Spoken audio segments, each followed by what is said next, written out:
everybody, welcome back to my channel at Maiora. So today we are going to talk about a quite different topic. This video is quite ironic. We are going to talk about the 5 most common stereotypes that people all around the world have when they talk about Italy or they talk about Italian people. Pay attention, this video is just for fun, so don't take it too seriously, okay?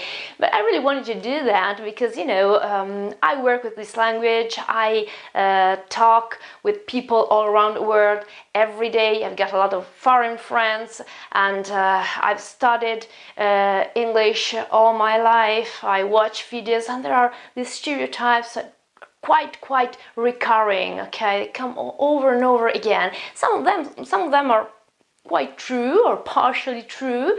Some others are completely wrong. There are many others, obviously. I've chosen just 5 of them. If you have any other ideas, just leave me a comment below and I'll be glad to make another video using your own ideas.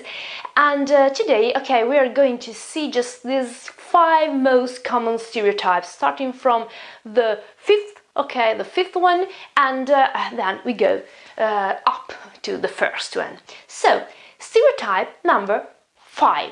Italy as the land of the sun. Oh, this is very flattering. Thank you. So, yes, this is partially true. This, we can say the land of the sun, it comes from the idea, there is an Italian expression that is Paese del Sole, which means actually land of the sun. It's not wrong. We have great beaches, we have a beautiful sea, and we are a Mediterranean country. But it isn't always so. In summer, okay, the weather is quite warm, it's mild, and it's great to lay there on our beaches. Unfortunately, in winter, it can be very cold, foggy, and wet and snowy and rainy. Oh, I'm sorry to disappoint you. And there are a lot of different climates also in Italy. Different regions with different climates. In the south, the climate is milder, but here I live in the northeast. It's extremely wet and foggy and quite cold. But right now, while I'm talking, it is snowing in the south too. So it also makes me think about, so when I was at university, I studied in Venice, so in the northeast, and there were these tourists sometimes, especially in December, in January, in February, this very cold months. They arrived from the north of Europe or maybe from America, and they arrived wearing t-shirts or shorts or sandals. And they were so, they were freezing, they were completely freezing, they were purple in their faces, and so they seemed almost scared, okay, because they didn't understand why the weather was so cold. And we had to help them and tell them where they could buy some sweaters or coats or whatever. That was quite funny, okay. It is also funny today that you travel to another country without even checking how the weather is. Anyway, yes, this is a stereotype, that isn't completely wrong. This is true, but only in summer and well, especially in the south. And so yes, thank you. We are happy to be remembered for our sun, but unfortunately it isn't always true. Then stereotype number 4, soccer. Well, yes, I must say this is true. This is absolutely true. Soccer is a big deal here in Italy. People tend to be, well, fanatics, and most of the times people, especially men, are blinded by their passion for soccer teams. There are great discussions, a lot of TV shows that talk about that. Well, personally, I don't care about soccer at all, but okay, if you talk with Italian people, with an Italian man in general, and you don't want to really offend him, I would suggest you not to mention the last word "carp." Okay, we weren't qualified. Okay, so don't tell it anyone. So yes, unfortunately, soccer is something that Italian people are always think about. Yes, this is true. Then stereotype number 3. All right, this is a more sensitive topic. I try to touch it in a very light way if I can. This is about mafia. This is quite serious, actually. It seems that everyone all around the world tend to associate Italy with mafia, and most of the time they laugh when I say that, thinking about movies, probably Il Padrino or whatever. Now, this is nothing to laugh at. Mafia exists, and it's unfortunately something that we also exported abroad. This is something I can't deny. I also think that every single country has got its own criminality, and most of the times corruption is within our governments, okay, and not only in Italy. I'm talking about probably every single country, unfortunately. So yes, mafia exists. There are also other criminal organizations like Camorra, like 'Ndrangheta, but they have absolutely nothing to do with that gangster milieu of the 50s that you can see at the cinema or in the movies. I would tell you it is rather offensive that most of the times, especially in American movies, when there are criminals, they're always talking with an Italian accent, especially an Italian accent from the south. This is really quite offensive, actually. We don't want to be remembered for our mafia. We want to be remembered for the heroes that fight against mafia, and we have great examples of these heroes like those, like for example Giovanni Falcone, Paolo Borsellino. They were magistrates who fought against mafia and who gave their life, in this incredible fight. These are the names you want to be remembered for. So actually mafia isn't something funny.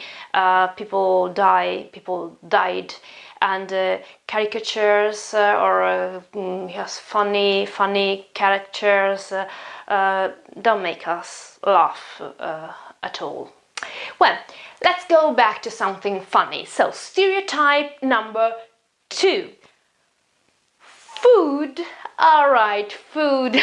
Food is a big issue too. Yes, of course. Yes, it's true. It is important in Italy. It is absolutely important. People are fanatics, of food as much as they're fanatics of soccer. So, absolutely. It's just a little annoying that the stereotype of Italian food is just pasta and pizza. Well, there is much more than that. We have a lot of different foods from every single region, and so there is much more than that. It's great that you remember us for something that you also like. Probably you like pizza, and it's great that you say, "Oh, right, Italy, pizza." Okay, it may be also quite pleasant.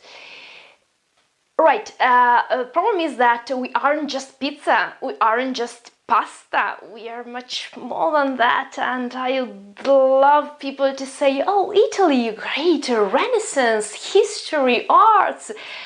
When they say just, "Oh, pasta and pizza," well, this is just, yes, a little It's not really flattering, but anyway, yes, stereotype about the food is definitely true. Yes, food is something we are quite proud of, not just pasta and pizza, but a lot of other different recipes that we'd like you to try when you come to Italy. And then stereotype number 1. Ah, yes, this is the first one. This is something that I read everywhere, and so I really want to talk about that. And I'm talking about gestures. Well, this is partially true. We use, oh, you can see me, gestures when we talk. We are very passionate and we tend to emphasize what we say using gestures as well. I do it a lot, true, but not as much as you think. Well, probably you tend to, when you think about Italian people, you tend to think about Italian people who live in the south. And okay, the way they move, they talk can be different, okay, from the north, for example, obviously, okay. So they tend to use gestures more than us. And when you say that Italian people talk loudly, maybe on the streets, or then when they have a little argument, they tend to shout. This is quite common in the south. Actually, it isn't common at all in the north. So this is wrong because it's not an Italian stereotype. It may be a stereotype of some areas. Well, back to gestures. We use them, of course, but the gesture you often think about aren't as common as you believe. For example, the gesture that you mention most is this one. And you think that it means what? Well, it's true, it means what, but it's very rude. I would never think about using this maybe at work or in my family or talking with friends, okay? If during a conversation I start doing like this, they think, oh, what's wrong with you? Okay, why are you being so unkind, so impolite? Okay, this is quite offensive. It doesn't mean what, it means what the heck, okay? So it's quite arrogant. So don't just think that you can go around the world or anyway, and you can talk here in Italy and do like this all the time, because people will think that you are absolutely rude and what are you wanting from them? This is really absolutely unkind. So yes, there are some gestures that you can imagine we use a lot, but actually we don't. This one is one of them. I mean, if at school maybe one of my students did this to me, he would be punished. This is quite rude, so don't use it, okay? So take my word for it, don't use it. Just if you're having an argument with someone, then maybe you can use this, but also in this case it's not so common. Maybe it's not so common here in the north, it is more common in the south, but anyway, this is something that people don't use every day, absolutely. Well, if you have any other stereotypes that you'd like me to discuss with you, or you'd like me to talk about them, you'd like me to say if they're right or wrong, just leave me your idea in the comment and I'll make another video about that. Or if you're living abroad maybe and you'd like me to say which ideas, which stereotypes we have about that country, I'm ready to do that. That's fun, okay? It's just for fun. So again, don't take it too seriously, no offense intended and no offense taken. Alright, I hope it's been fun for you and see you again very soon. Goodbye!